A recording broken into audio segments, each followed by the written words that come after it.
So here strain is linear as per the assumption A, linearly varying. So and the stress block has the two part, one is the rectangular part and another is parabola.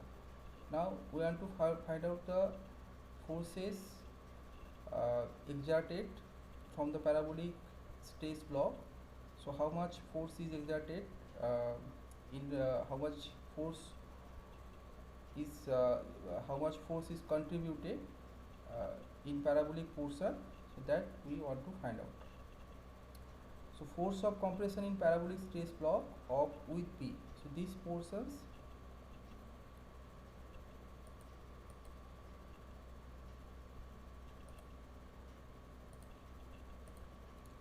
these portions we consider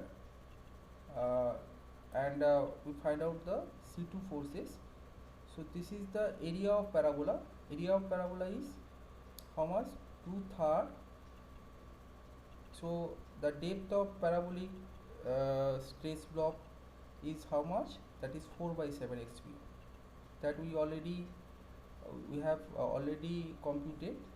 The depth of parabolic stress block is 4/7 XU. XU is the depth of neutral axis. Now 2/3 of the area of the parabola means the base is 0.447 FCK. Okay, and ordinate height of the parabola is 4/7 XU. So we multiply, and the width is B. So B is multiplied. So we get the C2 forces. And the from the rectangular stress block, the force contributed from the rectangular stress block is how much? Force of compression in rectangular stress block of width B. Again the area of parabola, area of rectangle. So area of rectangle is the base is the base into height.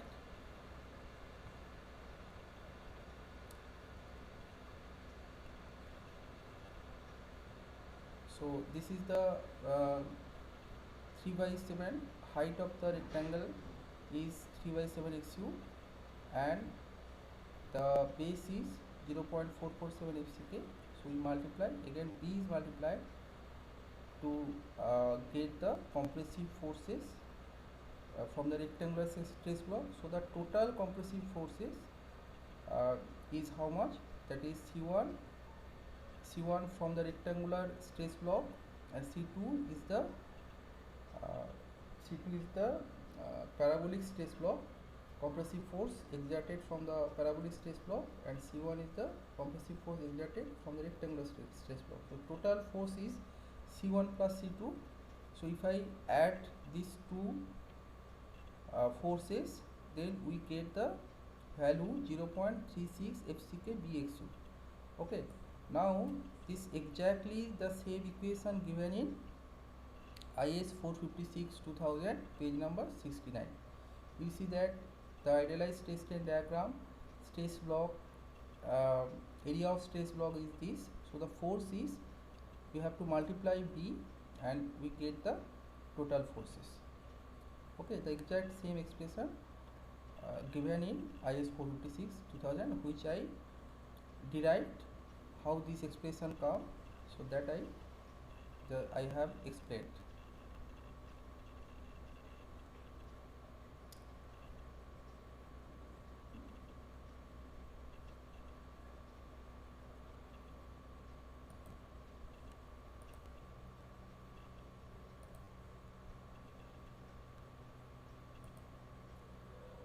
Next we determine the line of action of forces, because obviously the total compressive forces, the resultant compressive forces passes through the CG of the compressive stress block, and the compressive stress block consists of a rectangular stress block and a parabolic stress block.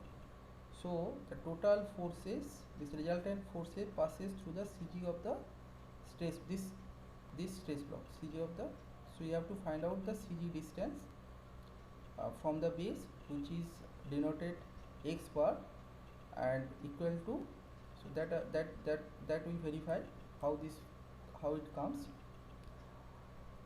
Locate a distance as shown in figure. Now to find out the CG distance uh, from the uh, from the maximum compressive strain, we take the moment about the maximum compressive. So about that layer, about the topmost layer, we take the moment.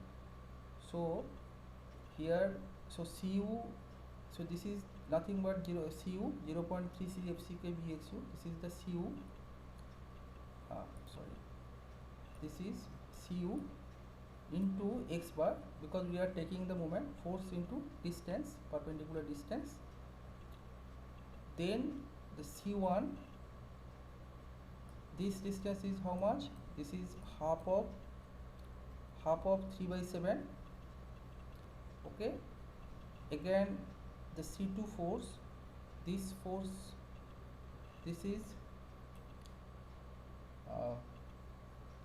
is this distance is how much? This is 3/8 into 4/7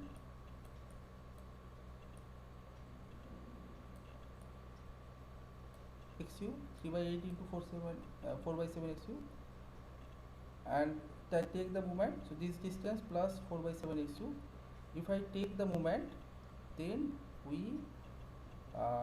we get the CG distance from the topmost fiber, and the distance is 0.42 XU. Now the same expression is given in IS 456/2000. This is the page number 69 and also the 96. So here the depth of center of compressive forces from the extreme fiber in compression is how much? 0.xu. So that is the same expression we have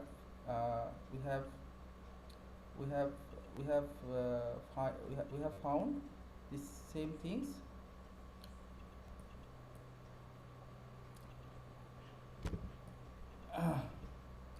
Now as the member is in equilibrium, so obviously the section is also in equilibrium, so the total horizontal force should be 0. Is the Cu equal to T. Total compressive force is equal to tensile forces. Now compressive force that we have already computed, or it is given in IS 456/2000, that we have derived. The total compressive force is 0.36 FCK Bxu, and the T is 0.87 FySt. So this is the design stress. Just we multiply the area of steel and we get the tensile forces. So from that expression we get the Xu is equal to this value. Now the same expression is given in IS 456/2000, page 96. So to find out the depth of neutral axis, you can use this expression to find out the depth of neutral axis. So here the difference is at denominator we in both sides at denominator we divide d. Okay, then the expression will come.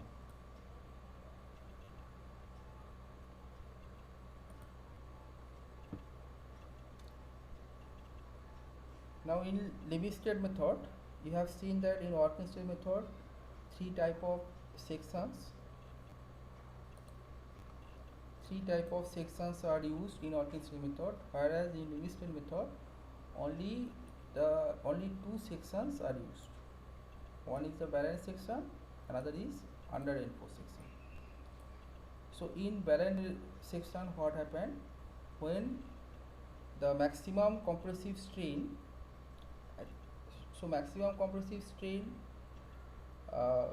develop at the topmost fiber. So maximum strain of concrete when it is, and also the strain of tensile steel just attend to the limiting strain So that time the section is called balance section. So means the concrete and steel both are reaching to the limiting strain simultaneously. So that time the section is called balance section. So the limiting strain is how much? So as per the code it is greater or equal. So when I use the balance section, it is as per the code it shall not be less than this amount of strain. So in balance section we are considering the limiting strain. So using the limiting condition means that it is just attain to the this value. So using that condition we find out the maximum depth of neutral axis. So when the both strain both material strain reaching to the limiting strain simultaneously, that time section become balanced. So this is the mathematical condition. You see that when the depth of neutral axis is equal to xu max, so you know that we already derived the expression of xu max from the strain diagram. We get the xu max value using the limiting the limiting strain of steel and limiting strain of concrete are used, and just following the similar triangle of the strain diagram, we get the expression. So and you know that xu max depend on grade of steel, and the tables are given in IS 456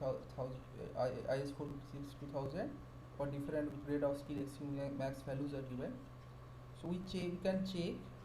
So if the depth of neutral axis is equal to, and also one thing you note that in balance section we are getting the maximum depth of neutral axis, because only the two sections are used in limit state method. One is balance section, another is under end force section. In under end force section, neutral axis shift upward with respect to balance section. So that's why in limit state method, in balance section we are getting the maximum depth of neutral axis. And also the area of steel, the amount of steel is equal to amount of steel in limiting condition that we find out. So and the what is the strain condition? The maximum strain of concrete, C for concrete, maximum strain of concrete reaching to the limiting strain 0.0035, and the limiting strain of steel, TS means tensile steel, limiting strain of tensile steel 0. Just attain to the limiting value. So that time the section will become balanced. So this is the following conditions. These mathematical conditions are used to check the whether section is balanced or not. That we check using three conditions. Okay, any condition you may use, so other conditions are automatically satisfied. Now we want to find out the percentage of tensile steel for balance section. This is called limiting percentage of tensile steel. We want to find out. So here you see that this is the 0.447 FCK, the maximum compressive stress. Maximum compressive stress developed at the topmost fiber. The amount is 0.447 FCK. The distance between the resultant compressive force and tensile forces is called lever arm, and which is equal to D minus 0.42 XU, whereas the CU passes through the CG of this stress block, and the distance is 0.42 XU max from the topmost fiber. So here the total force is 0, so CU is equal to T. So total force 0. Now the XU becomes XU max, because in balance section we are getting the maximum depth of neutral axis. So C is equal to 0.887 FYST T, and PT limiting, you know, that is the percentage of tensile steel. How much percentage, how much steels are used in a section, how much percentage of steels are used in section, that we get, um, that we find out using that expression, percentage of tensile steel in limiting condition. So that is 100 into AST by BT. D is the effective depth. Now XU max by D. So now the PT value you use in this expression. So AST we calculate, we get the AST value. AST we find out from that expression. Now this value we put in that expression. So we will get this expression, PT is equal to 41.61 FCK by Fy XU max by D. So in PT limiting, you see that to find out the percentage of tensile steel in limiting, it depend on grade of concrete, grade of steel, and again this quantity, again it depend on grade of steel.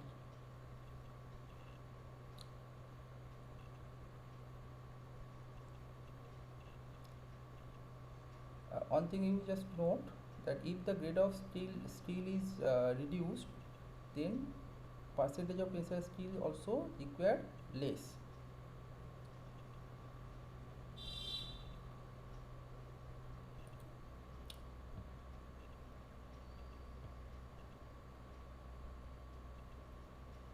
Okay, now we find out the limiting moment resistance. Basically in balance section, the moment resistance we find out, we want to find out the moment resistance in balance section, that is called limiting moment resistance. So again, this is the total compressive forces, tensile forces 0.87 FYST, lever arm distance between the two couples, two forces, is called the lever arm. Lever arm distance is D minus 0.42 XU max. Now if I take the moment, here the both material are reaching to the limiting strain. So so to find out the limiting moment resistance, you have to take moment about the tensile forces. Okay, about the tensile forces. So this is how much? This is Cu into the, so lever arm is how much? Cu into lever arm. Okay, so Cu is how much? 0.36 FCK B XU max into D minus 0.42 XU max. Okay, so one thing you note, that in balance section we are considering the concrete area, although the steel is also reaching to the limiting strain, concrete is reaching to the, but here, if you compare the two material, then the concrete is weaker material. So for design we consider always the lesser strain. So if I consider lesser strain, then the higher strength are automatically satisfied. So the concrete is weaker, so that's why the concrete area is considered to compute the limiting moment resistance, because either you take the tensile force, about tensile force, or about compressive force. So why we consider the about tensile force? Because the concrete is weaker material with respect of steel, so that's why we take the moment resistance about the tensile force to consider the concrete area. So Cu into lever arm. So again this equation rearrange the equation, and you get exactly same equation as given in code. So this is the exactly same equation we get. You see that if the Xu by D is equal to the limiting value, is the Xu by D is equal to Xu max. Okay, so in that case the moment of resistance is given by the following expression. Okay, the same equation as given in code. Again I rearrange, and you see that mu limiting by FCK, this quantity is very important, because when we use SP16, so that time this quantity is required, and just you find out this quantity, and the for different grade of concrete, for different grade of steel, we'll get this quantity. In SP16 the values, the tables are given, so using that table we can easily calculate it without if I use this expression, then the calculations are required, but in SP16 you can direct get the value. You can direct get the value from SP16, but if I use IS456 equation, then the time is required, so more calculations are required. So that's why the SP16 also you have to check. So here the mu limiting by FCK V d square, which is called the R limiting, R suffix limiting moment resistance factor. The unit is megapascal. So here this unit is megapascal. So the moment resistance we get in balance section, the equation is given. So use that expression to find out the limiting moment resistance of the concrete in IS 456-2000. So no need to derive, no need to remember. So it is given in code. So use this expression to find out the limiting moment resistance.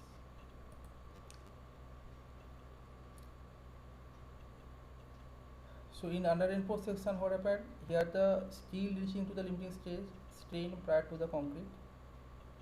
Okay, so concrete is not reaching to the limiting strains, is the 0.0035, whereas steel reaching to the limiting strain is the more than limiting strain. So this is a mathematical condition. Depth of neutral axis, you see that as you have seen in orchestrated method, the neutral axis is shifted upward with respect to balance section. So that's why depth of neutral axis in under reinforced section, neutral axis depth is less than balance section neutral axis depth, and under reinforced, so that's why the amount of steel used less than amount of steel used in balance section or limiting condition. So the PT you know 100 into AST by BD. So again the PT is less than PT limiting. The strain condition, the strain of concrete, the concrete is not reaching to the limiting strain, whereas strain of steel, tensile strain of steel more than this amount of strain. This is the limiting strain 0.875. As per the code, the strain of steel shall not be less than, so it should be more than.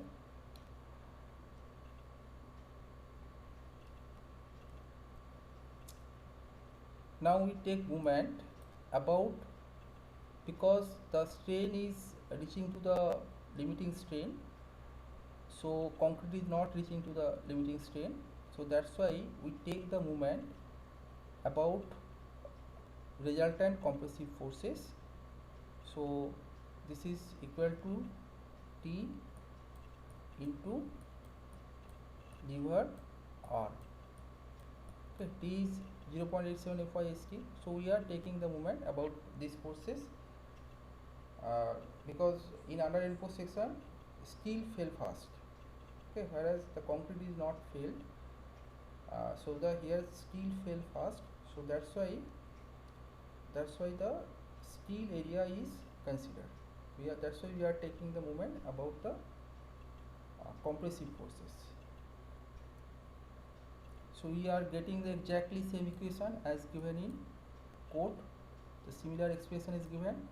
The page number 96. Go to page number 96 in IS 46000. So if here the condition are given, x by d is less than limiting value. So means this value. Okay. So that time the section become under reinforced. Now the simplified formula, because you see that this equation is a quadratic equation. Okay, so from that equation we are computing the area of steel. Okay, we are computing the area of steel. This is a quadratic equation. Now the simplified formula may use to find out the area of steel. So this is derived from above, and which is equal to PT by 100 equal to FCK by 2 times yield stress 1 minus root over of 1 minus 4.598 R by FCK, where R is the mu by BD square. The unit is Newton per millimeter square. MPa. So from that expression we are we have determined the area of steel. So so here if I use that equation which is given in code, so it will take time because the quadratic equation you have to solve, so it will take time. Also there is a chance of mistake, so you may use that formula or use SP16. Okay, in SP16 for different mu by Vd square and for different grade of steel and grade of concrete, because this value depend on grade of concrete and grade of steel, so the tables are given. So mu, just you need to compute this value mu by Vd square, and from the SP16 you directly get the percentage of tensile steel, or use that expression in IS-456. Which this equation is derived from this equation.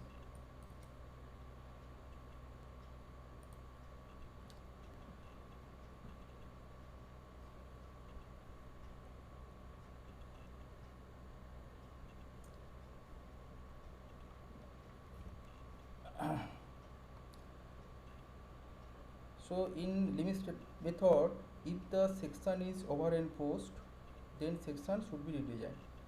Now the how you understand, how you check the section is overimposed.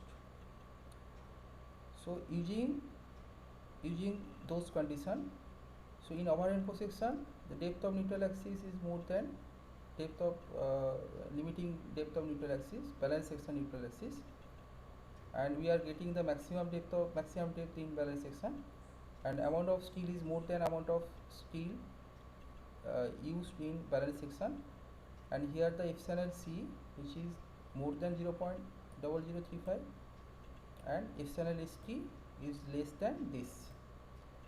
If the section is overimposed, if you check the if you find that section is overimposed, then you have to redesign. Redesign means you have to change the section, you have to change the sectional size as well as change the amount of steel, change the grade of concrete, so that section should not be overimposed. Okay, so again these things are given if xu by d is greater than limiting value. So it means if the section is overimposed, then section should be redesigned. So again it is given in page number 96. Now the comparison of three sections. You know that balance section is the most economical section, because here the optimum materials are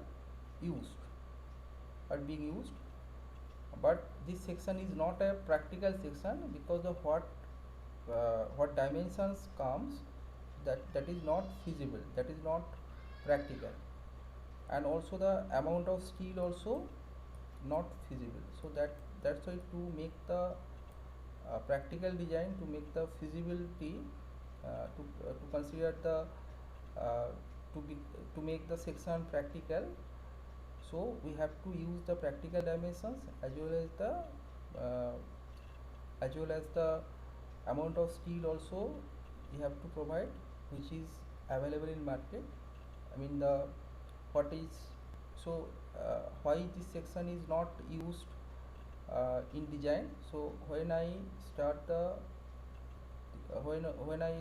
design problem, that time I will discuss why the balance section are not used in field, because the dimensions are not feasible, as well as the steel will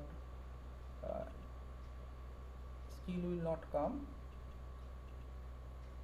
Dimension feasible, because feasible dimension and steel will not come. These sections are used to find out the limiting depth of neutral axis.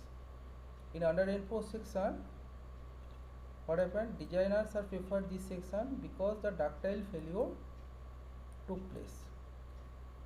Because the when you design the member, so you always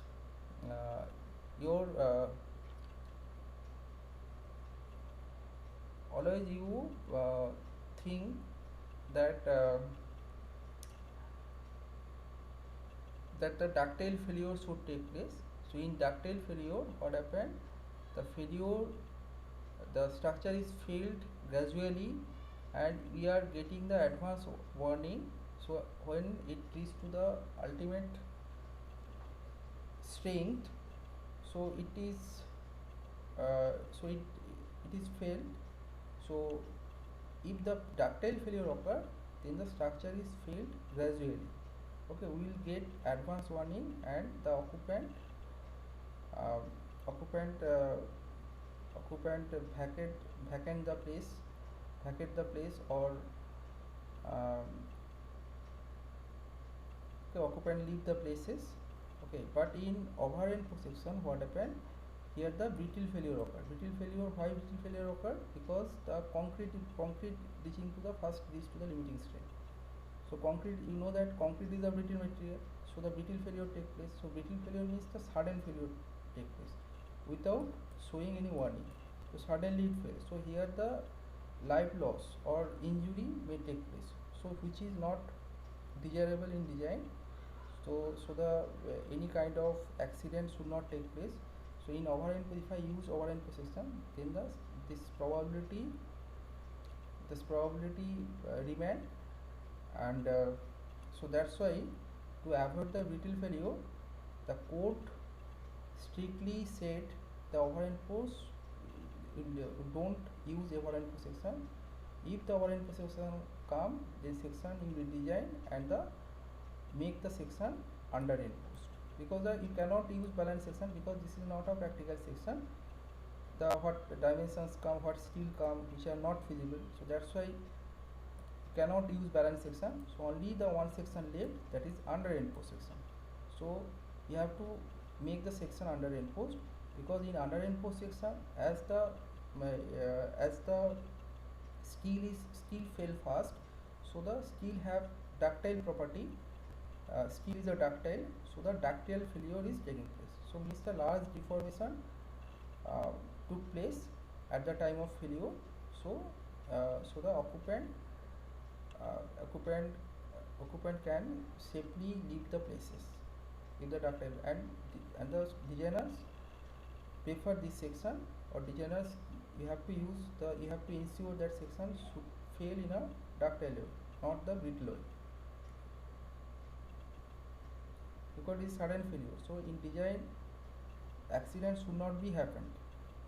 Okay, so to avoid the accident, you have to make the section under enforced, because here the ductile large deformation took place. So we are getting the warning, we are getting the advance warnings that the large deformation took in place, and also the large number of cracks come. Okay, so under enforced sections is desirable, and the only the so whatever you use the section is under enforced. You cannot use balance section, only the under enforced sections are there. So you have to use under enforced section. So here I end my lectures.